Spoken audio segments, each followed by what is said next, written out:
الحمد لله الذي قهر المخلوق بالموت وأثبت لنفسه البقاء، فسبحان الحي الذي لا يموت القائل منها خلقناكم وفيها نعيدكم ومنها نخرجكم تارة أخرى، القائل ويتخذ منكم شهداء.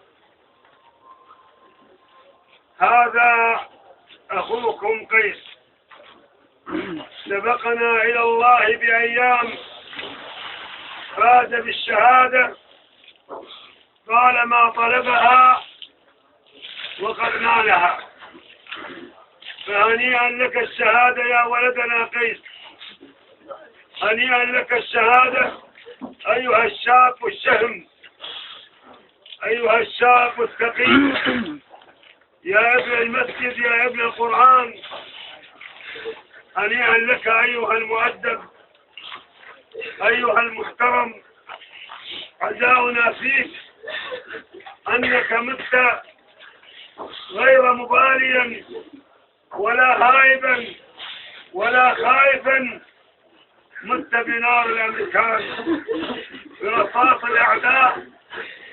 هنيئا لك، وأسأل الله أن يلحقنا بك شهداء عند حضرة الحبيب محمد صلى الله عليه وسلم في الجنة. إخواني الكرام، إن أخاكم قد سبقكم إلى الله، هو الآن في الجنة يأكل من ثمارها ويشرب من مياهها ويتمتع بحور عينها، ونحن في هذه الدنيا القذرة نرى فيها الأعداء، نرى فيها العملاء، نرى فيها الجبناء.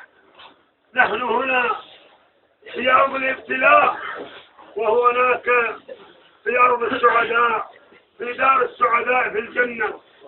اللهم يا رب العالمين، يا أرحم الراحمين يا الله، اللهم يا رب العالمين فك أسرنا، اللهم فك أسرنا، اللهم فك أسرنا، انصرنا على أعدائنا، اللهم اهلك الظالمين بالظالمين وأخرجنا من بينهم سالمين يا رب العالمين. اللهم يا رب العالمين ارحم أخانا قيس رحمة توصله إلى جنات النعيم، اللهم ارفعه في عليين مع الشهداء والصالحين، اللهم اجعله على الحوض يرد يا رب العالمين. اللهم زد في حسناته وتجاوز عن سيئاته، اللهم اغسله بالماء والثلج والبرد، اللهم اجعلهم قلت فيهم سلام عليكم طبتم فادخلوها خالدين. اللهم لمن اهله الصبر الجميل واخوانه الصبر الجميل والاجر الجزيل يا رب العالمين. وصلى اللهم على سيدنا محمد وعلى اله وصحبه اجمعين.